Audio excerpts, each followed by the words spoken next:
तो राष्ट्रीय आय एवं योग्यता आधारित छात्रवृत्ति परीक्षा में जो गणित का पोर्शन है उसको हम लोग देख रहे थे। काफी क्वेश्चन हम लोगों ने घात वाले कर लिए थे, कुछ मॉड वाले भी कर लिए थे और कुछ भिन्न पर आधारित कर लिए थे। अब यहाँ पर देखिए कुछ क्वेश्चन यहाँ पर हैं जो बहुपद टाइप के लग रहे हैं और एक घात वाला है। यहाँ पर देखोगे लिखा हुआ है यदि x बराबर 11 हो, कॉमा y बराबर -7 हो और z बराबर -4 हो तो x cube plus y cube plus z cube का मान चाहिए। कोई फार्मूला कुछ नहीं लगना है, जब x y z का मान दिया ही है तो इसका मान चाहिए। अभी मान ना दिया होता तो थोड़ा दिक्कत होती, लेकिन जब मान दिया है तो बड़ी आसानी से हो जाएगा। कैसे होगा यहाँ पर देखिए, हम इसको करने जा रहे हैं। कोई फार्मूला कुछ नहीं लगना इसमें। यहाँ पे देखिए हल, क्या आपको चाहिए, किसका मान चाहिए, इसका मान चाहिए ना, है ना। तो मान हमको चाहिए x cube plus y cube और प्लस जेड क्यूब का। इसमें मान रखने के लिए पहले से ही दिया है कि x की जगह पे हम 11 रख सकते हैं, y की जगह पे -7 रख सकते हैं और z की जगह पे -4 रख सकते हैं, क्योंकि ये इसके बराबर हैं। तो जहां पर x की जरूरत होगी, अब थोड़ा ध्यान देने वाली बात यह है, ब्रैकेट लगा के रखना। हमेशा जब भी मान रखना तो कैसे रखना, ब्रैकेट लगा के। जैसे x का मान रखना है 11 तो हम क्या करेंगे, ऐसे ब्रैकेट लगाएंगे। ब्रैकेट के अंदर x यहाँ पे हमने 11 लिख दिया, ऊपर क्यूब लगा था तो क्यूब यहाँ पे लगा दिया। प्लस y का मान रखना है तो y में क्या है, -7 है, ब्रैकेट लगाया, -7 रखा, ऊपर घात 3 थी, ऐसे लगा दिया। प्लस z भी माइनस में है, ब्रैकेट लगाया, -4 लिखा z की जगह पे और घात 3 थी, 3 हमने लगा दिया। यहाँ तक कोई दिक्कत किसी को, समझ में आया है ना। हमने सिर्फ क्या किया, जिसका मान निकालना था उसमें x y और z के मान रख दिए हैं, बस नया क्या किया है, ब्रैकेट लगाया है। ब्रैकेट क्यों लगाना जरूरी है वो भी आप लोग जान लो। कई बार जब माइनस रहता है आप ब्रैकेट नहीं लगाओगे तो उसमें फिर कैलकुलेशन में गलत हो जाता है, ठीक है। अब इसमें क्या होगा, इसमें गलती नहीं होगी। अब 11 घात 3 इसका मतलब क्या हो गया, 11 गुणे 11 गुणे 11, इतना ही तो हुआ। इसमें क्या हो जाएगा, -7 गुणे -7 गुणे -7, 3 घात है, 3 बार कर दिया। इसमें क्या हो जाएगा, -4 गुणे -4 और गुणे -4, ठीक है। अब अगर गुणा करोगे कितना हो जाएगा, 11 अगर हम 121 और 121 गुणे 11, 121 गुणे 11 कितना हो जाएगा, 11 से गुणा करना है, बहुत सिंपल सी बात है, 1 से करोगे वही पूरा आएगा, 1 2 1 1 2 1 ऐसे लिख देते हैं ना। 1 ये कितना हो जाएगा, 3, ये भी 3, ये वेरी गुड 1331। अब देखो यहाँ पर चिन्ह लगाने से पहले समझ लो थोड़ा, कितने माइनस हैं, 3 माइनस है ना। जब विषम संख्या में माइनस हो तो उत्तर उसका हमेशा किस में आएगा, माइनस में आएगा। अभी देखो अगर 2 होते तो प्लस हो जाता, भाई इस माइनस का इस वाले के साथ गुणा होगा तो प्लस हो जाएगा, लेकिन जब जैसे ही इससे साथ गुणा होगा तो फिर से क्या हो जाएगा, माइनस हो जाएगा। तो अगर माइनस की संख्या सम हो तो उत्तर प्लस में आएगा और माइनस की संख्या अगर विषम हो तो उत्तर किस में आएगा, माइनस में आएगा। तो इसका उत्तर माइनस में आएगा और बाहर क्या है, यहाँ पे प्लस लगा है और प्लस और माइनस का गुणा होगा तो हो जाएगा क्या, माइनस हो जाएगा। कितना बढ़ने का गुणा करके, 7 7 49 और 49 7 343 होता है। कितना होता है, 343, ठीक है भाई। 7 9 63 और 7 चौक 28, 28 और 6 34। अब यहाँ भी देखो माइनस कितने हैं, 3 हैं, विषम संख्या में है ना। अब अगर माइनस का जो है अगर इनका गुणा करोगे उत्तर हमेशा किस में आएगा, माइनस में आएगा। अगर सम संख्या में रहेंगे मतलब 2 रहा है, 2 ठी माइनस रहा है, 4 ठी माइनस रहा है, 6 ठी रहा है तो वो सम संख्या में हो गए माइनस। अगर 1 हो, 3 हो, 5 हो, 7 हो, 9 हो, विषम संख्या में माइनस हो तो उत्तर किस में आता है, माइनस में। तो इसका जो गुणा करने के बाद जो उत्तर आएगा वो माइनस में आएगा। यहाँ बाहर प्लस लगा है तो प्लस माइनस का गुणा होगा तो क्या हो जाएगा, माइनस। गुणा करने पर कितना होगा, 4 चौक 16 चौको 64। इतनी बात समझ गए। दोनों माइनस वाले हैं, माइनस माइनस आपस में जुड़ जाते हैं, है ना।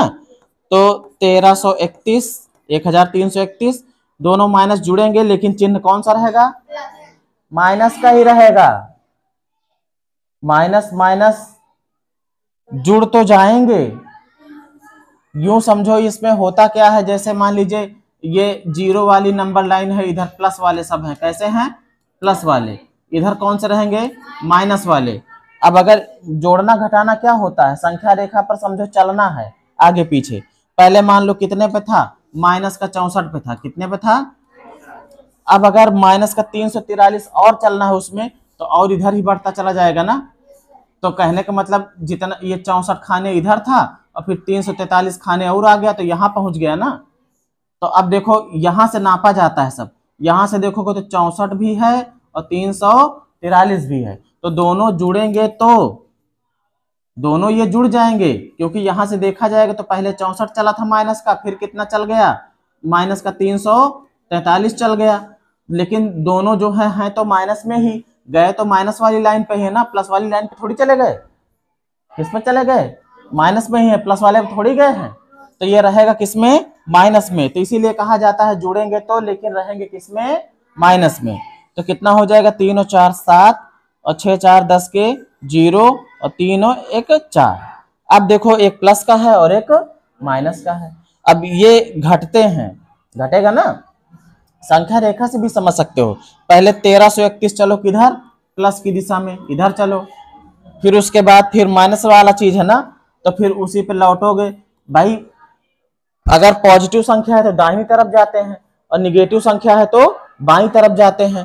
तो इसमें जैसे माइनस वाले दोनों थे तो हम बाईं तरफ ही तो गए थे, दाहिनी तरफ थोड़ी चले जाएंगे कि प्लस में हो जाएगा। लेकिन इसमें क्या है, पहले 1331 प्लस की तरफ जाएंगे, दाईं तरफ जाएंगे, लेकिन फिर ये वाला माइनस वाली चीज है, फिर उसके लिए लौटेंगे पीछे। जो लौटेंगे तो जितना गए हैं, मान लो 1331 गए थे, अब अगर उसमें वापसी लिए हैं, कितना वापसी लिए हैं, 407 लिए हैं, तो ये दूर अब फाइनल लास्ट में यहाँ पे पहुंचे हो, तो ये दूरी जो पहले थी 1331, यहाँ पे थे तुम, अब यहाँ पे आ गए, तो ये दूरी कम हो गई ना। तो वही चीज यहाँ समझो। अब देखो घटाओगे तो ये 11 में से 7 जाएगा, कितना मिलेगा, 4, है ना। यहाँ बचा कितना, 2, 2 में से 0 गया तो 2, यहाँ 13 में से 4 गया, कितना हो जाएगा, 9, 924 है विकल्प में, यहाँ पर है, ये वाला सही हो जाएगा। अब इसको देखो, घात वाला क्वेश्चन है, 3 की घात x बराबर 500 दिया है। कई बार आप सोचोगे कि लाओ हम x का मान निकाल लें, क्या कर लें, x का मान, लेकिन इसमें x का मान निकलेगा नहीं। कैसे करेंगे इसको, देखो यहाँ पर समझ लो, ये उससे भी आसान है, x का मान निकालने वाले से भी आसान है। दिया हमको क्या है, 3 की घात x बराबर कितना दिया है, 500 दिया है। मान हमको किसका चाहिए, 3 की घात x माइनस 2 का चाहिए। जो मान निकालना है उसमें देखो माइनस में कितना लगा है, 2 लगा है। अच्छा ये बताओ, घात वाले सवाल में माइनस कब आता है, जब भाग होता है, समान आधार वाली चीजें हो और उनका भाग हो तो घात माइनस हो जाती है। जैसे उदाहरण समझो, सूत्र क्या था हमारा, यहाँ पे लिख देते हैं। एक सूत्र था, आपको याद हो कि a की घात m हो और भागे a की घात n हो। अगर भाग होता रहता है तो a की घात m माइनस n हो जाता है।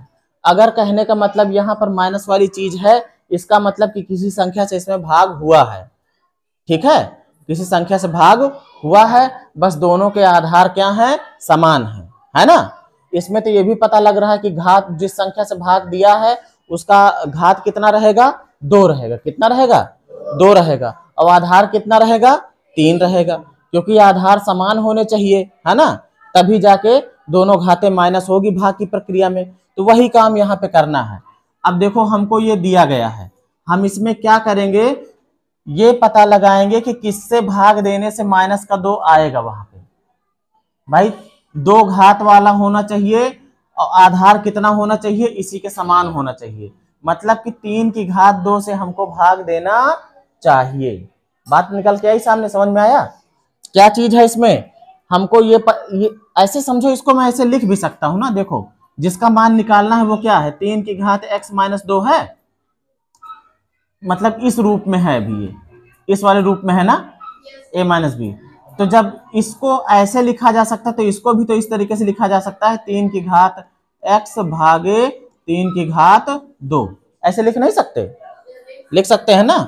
और जब भागी है तो इसको ऐसे ही बना सकते हैं, 3 की घात x बटे 3 की घात 2, ऐसे भी तो कर सकते हैं। अब यहाँ पे हमको पता लग गया है कि जिसका मान निकालना है उसको पाने के लिए हम क्या करें, 3 की घात 2 से क्या कर दें, इसमें भाग दे दें जो दिया है ना। इतना ही करना है। तो इसमें क्या करो, समीकरण, ये एक समीकरण बना है, समीकरण के दोनों पक्षों में, दोनों, भाई जो भी काम किया जाता है दाईं तरफ बाईं तरफ दोनों में किया जाता है, दोनों पक्षों में कितने से भाग देंगे, 3 की घात 2 से क्या कर दें, भाग दे दें। भाग देंगे तो इधर भी भाग हो जाएगा भाई, 3 की घात x था, इसके बटे में आ गया 3 की घात 2, इधर भी हो जाएगा फिर, क्योंकि जो काम बाईं तरफ होगा वो दाईं तरफ भी होगा, नहीं तो मान बदल जाता है। ये इतनी बात समझने में कोई दिक्कत है, सही है ना। अब इसको क्या करेंगे भाई, दोनों का भाग हो रहा है तो घातें घटेंगी, मतलब ये हो जाएगा 3 की घात x माइनस 2, ठीक है। ये यहां पहुंच जाओगे ना, इससे जो अगर ये चीज हो तो यहां मिल सकता है ना भाई, 3 की घात x बटे 3 की घात 2 हो तो हम 3 की घात x माइनस 2 लिख सकते हैं ना, तो वही चीज हमने किया है। अब इधर क्या करोगे, इधर अंक है तो इधर इसको हल कर लो ऐसे, 500 और 3 की स्क्वायर, 3 का स्क्वायर का क्या होगा मान, 3 त्रिका 9, तो कहने का मतलब 3 की घात x माइनस 2 का मान आ गया 500 बटे 9। विकल्प कौन सही है, तीसरा वाला, ठीक है। चलो देखते हैं आगे कुछ नए क्वेश्चन।